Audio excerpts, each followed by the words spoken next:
오늘 화요일 새벽에 만난 하나님 오신 여러분들을 환영합니다. 같이 기도하겠습니다. 하나님 감사합니다. 하나님이 우리를 이 예배 자리에 불러주십니다. 말씀 가운데 우리를 불러주십니다. 하나님 이 자리에 나올 만한 그런 자격이 없음에도 불구하고 하나님의 은혜와 사랑과 또 하나님의 인도하심으로 우리가 이 자리까지 나왔습니다. 하나님 불러주셨으니 우리에게 하나님의 마음을 주시고 말씀을 주옵소서. 이 세대가 하나님의 말씀이 없어서 망해가는 세대가, 그러나 우리는 오늘 하나님의 말씀을 통하여서 우리의 영혼이 깨어나고 또 우리 주변을 깨워낼 수 있는 사람이 되도록 인도하여 주시옵소서. 하나님 말씀 그대로 살아가기를 작정합니다. 하나님의 말씀 우리에게 주심을 감사하며 예수님의 이름으로 기도합니다. 아멘. 오늘 말씀은 마태복음 8장입니다. 8장 23절에서 27절까지의 말씀입니다. 마태복음 8장 23절에서 27절입니다. 우리 같이 읽겠습니다. 배에 오르심에 제자들이 따랐더니 바다에 큰 놀이 일어나 배가 물결에 덮이게 되었을 때 예수께서는 주무시는지라. 그 제자들이 나와 깨우며 이르되 주여 구원하소서, 우리가 죽겠나이다. 예수께서 이르시되 어찌하여 무서워하느냐, 믿음이 작은 자들아 하시고 곧 일어나사 바람과 바다를 꾸짖으시니 아주 잔잔하게 되거늘. 그 사람들이 놀랍게 여겨 이르되 이가 어떠한 사람이기에 바람과 바다도 순종하는가 하더라. 아멘. 저는 운동 경기를 좋아하는데 얼마 전 미국에서 야구 월드 시리즈가 끝났습니다. 그 게임을 다 보지는 못했지만, 그런데 전반적으로 팀의 분위기를 볼 때 우승하는 팀, 우승팀은 특징이 있더라고요. 공격이나 수비나 다 강합니다. 이런 월드 시리즈 정도 되는 그 경기에서 우승할 수 있는 팀은 공격만 잘해서는 안 되고, 또 이 투수로 대표되는 수비만 잘해서도 안 됩니다. 공격을 잘해서 점수도 잘 내야 되고, 수비를 잘해서 또 점수를 주지 않아야 되는 것. 이 모든 밸런스가 완벽하게 맞춰져야, 그래야 우승할 수 있다는 것을 보게 되었습니다. 운동하는 데에도 이 밸런스가 맞춰져야 우승에 이끌 수 있듯이 우리 신앙생활에 있어서도 이와 비슷합니다. 신앙생활에 공격, 수비, 이 밸런스가 최상으로 맞춰져야 됩니다. 우리가 공격으로 따지자면 정말 상대방을 밀어붙일 정도로 기세등등하게 우리가 신앙생활 할 때가 있습니다. 그때 어떻습니까? 너무너무 다이나믹하죠. 재밌습니다. 기도하는데도 정말 오랫동안 기도하고 말씀도 하루에 몇 장을 읽는지 모릅니다. 매일 큐티하고 예배에 참석하면 찬양으로 온통 땀이 젖고 눈물이 흐르고, 그리고 할렐루야를 외치고, 그리고 그 기쁨에 내가 감당할 수 없어서 교회에 많은 봉사하는 자리에까지 정말 최선을 다해서 하나님 앞에 드립니다. 그때의 그 감격과 또 그때의 능력과 그때의 열심은 이루 말할 수가 없습니다.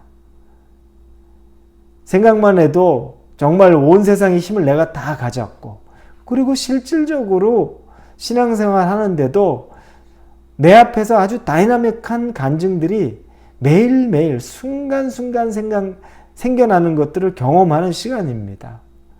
그런 기억쯤은 여러분들에게 아마 신앙생활을 진지하게 하시는 분이라면 분명히 있을 겁니다. 이때는 공격하는 때입니다. 아주 저돌적으로 공격합니다. 그런데 신앙생활을 하다 보면 이 공격만 할 때가 있지는 않습니다. 어느 시점이 됐는데 그렇게 활기 있게 공격을 했는데 갑자기 수세에 몰리기 시작합니다. 계속 끊임없이 나는 잘할 수 있을 것 같고 계속 몰아치고 공격만 할 것 같았는데 어느 순간에 내 공격력은 뚝 떨어졌고 수세에 몰립니다. 위기가 막 닥쳐옵니다. 여기저기에서 일이 뻥뻥 터지기도 하고, 그리고 그 일들이 잘 마무리되지도 않고 하나 두 개 일이 어려움이 쌓여가는 적도 있습니다. 이렇게 수세에 몰리고 있을 때, 여러분 신앙생활의 수세에 몰릴 때 어떻습니까? 처음에 위축도 됩니다. 갑자기 당황스럽습니다. 그런데 수세에 몰리는 걸 오래 하다 보면, 처음엔 어떻게 싸워보려고 하지만 오랜 동안 수세에 몰리고 나면 거의 자포자기처럼 될 때도 있습니다. 그러면서 분노하기도 하고, 좌절은 기본이고, 원망하고, 그리고 이제 낙심 가운데 더 이상 살 소망도 얻지 못하는 그런 때도 있습니다. 신앙생활 하다 보면 이런 경우들도 아마 여러분들 느껴보셨을 겁니다. 오늘 우리가 본 이 말씀이 어떻게 보면 수세에 몰려있는, 수비하는 그와 같은 신앙생활의 모습과 비슷합니다. 예수님과 제자가 배에 탔습니다. 근데 이 배가 바다에서 큰 풍랑을 만납니다. 큰 놀이라고 얘기하죠. 아주 큰 파도가 이 배를 덮칩니다. 그래서 이 배가 물에 뒤집힐 것 같은 상황이 되는 거죠. 제자들의 다수가 어부들입니다. 어부들은 바다를 잘 압니다. 배도 잘 압니다. 어부들은 직감적으로 이 파도가 보통 파도가 아니라는 걸 알고 있습니다. 그리고 이 파도가 배를 덮치면서 이건 곧 죽을 수도 있겠다라는 생명의 위협을 느낄 정도의 파도입니다. 어부이기 때문에 이것을 잘 아는 겁니다. 경험으로 알고, 그리고 아마 어부였다면 그 동네에서 분명히 몇몇은 이미 이런 일로 죽음을 경험한 주변의 가족이나 친척 있었을 수 있습니다. 우리가 어촌에 대한 다큐멘터리나 이런 것들을 보면 배 타고 갔던 아버지가 돌아오지 못하고, 배 타고 갔던 삼촌이나 친척들이 돌아오지 못한 일들, 이런 일들이 어촌에 보면 종종 있는 것을 보죠. 아마 그 어부들, 지금 바다에 있는 어부들도 주변에 그런 일이 있을 겁니다. 얼마나 두렵겠습니까? 그들이 지금 그 상황에 놓여 있는 겁니다. 그들은 바다를 알고 배의 상황을 아는데 지금 이건 거의 죽음과 같은 상황입니다. 처음에 일이 있으면 어떻습니까? 놀랍죠. 너무 놀랍고 두렵고, 그리고 나중에는 이런 일이 생기면 화가 나고 분노가 일어납니다. 예수님에게 분노가 일어납니다. 왜냐? 예수님은 지금 주무시고 계시거든요. 이 상황에서 예수님이 주무시면 안 되는데 주무시고 계시거든요. 예수님을 막 깨웁니다. 우리가 지금 죽겠사옵나이다. 그런데 배에서 지금 주무시고 있는 게 말이 됩니까? 잠이 옵니까? 죽게 생겼는데, 이 말을 하죠. 오늘 본문에 보니 그 제자들이 나와 깨우며 이르되 주여 구원하소서 우리가 죽겠나이다. 두려움을 넘어 이제 예수님에게 화가 난 겁니다. 원망이 드는 겁니다. 그때 예수님이 일어나셔서 그를 꾸짖죠. 제자들을 꾸짖습니다. 하시며 말씀하시는 것이 어찌하여 무서워하느냐 믿음이 작은 자들아. 어찌하여 무서워하느냐 믿음이 작은. 여러분, 제가 말했듯이 전문가들이 볼 때 무서워할 만한 상황입니다. 누가 볼 때 수세에 몰려 있는 겁니다. 여러분들도 지금 이런 상황일 수 있습니다. 정말 위기의 수세에 몰리고 아무것도 해답은 보이지 않고 나를 도울 수 있는 분이 계시지 않는 것 같은, 예수님이 주무시는 것 같은, 이런 수세에 몰려 있는 것 같은 이런 상황 여러분 아닙니까? 제자들이 그런데 예수님이 책망을 합니다. 믿음이 적은 자들아라고 말합니다. 이게 파도가 작다고 생각해서 예수님이 그러실까요? 아니요. 파도가 큰 건 예수님도 압니다.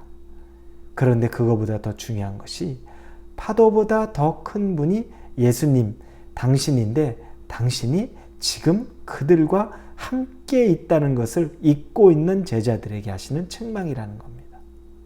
예수님은 다른 걸 말하고 싶은 것이 아닙니다. 아무리 큰 파도가 와도 내가 너희와 함께 있다. 내가 자는 것 같아도 자고 있어도 너희와 함께 있다. 내가 너희와 함께 있다는 것은 내가 자더라도 곧 이것이 끝이 아니라는 것. 그걸 예수님이 말씀하는 겁니다.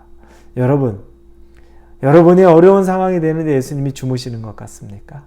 응답이 없습니까? 대답도 없고 여러분에게 길과 여러분에게 어떻게 해야 될 것인지를 알려주지 않는 것 같습니까? 주무시는 것이라고 생각하십니까? 가까이 없다고 생각하십니까? 그걸 예수님이 말씀하는 겁니다. 가까이 있지 않는 것 같아도 여러분이 예수님을 영접하셨으면 예수님은 여러분과 함께 계시는 겁니다. 그것만 믿으면 된다는 겁니다. 그걸 붙잡으라는 겁니다. 이걸 붙잡으면 된다는 겁니다. 왜 예수님은 이걸 강조할까요?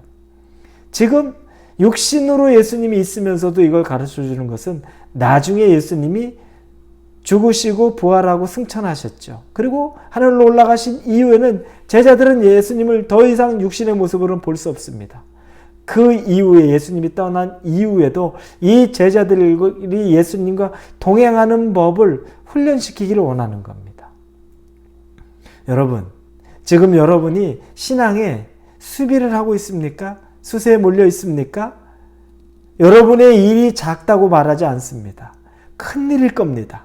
그런데 그럼에도 불구하고 예수님은 여러분과 함께 계십니다. 그걸 믿을 수 있어야 된다는 겁니다. 주무시는 것 같아도 그분이 함께 있으면 여러분이 생각하는 최악은 일어나지 않습니다. 왜냐? 그분이 같이 계시기 때문입니다. 이것을 믿는 믿음이 여러분의 오늘 하루에 있기를 예수님 이름으로 축원합니다. 같이 기도합니다. 하나님, 신앙의 공격과 수비가 잘 조화되기를 원합니다. 열심히 있을 때는 공격하고 어려운 상황이 됐을 때는 또 잘 수비하면서 우리의 신앙의 밸런스를 맞춰가기를 원합니다. 그 가운데 예수님이 계시기 때문에 가능합니다. 감사합니다. 예수님 이름으로 기도합니다. 아멘.